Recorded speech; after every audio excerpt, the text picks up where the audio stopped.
tahu orang bersin tuh kayak apa kan, makanya ketawa. Jangan dekat-dekat, Bang.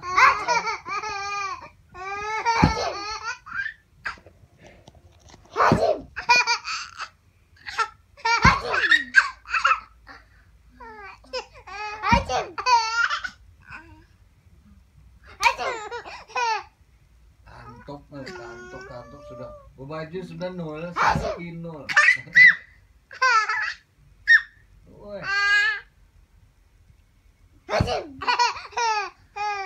Kakaknya pakai baju dulu ya. Ya.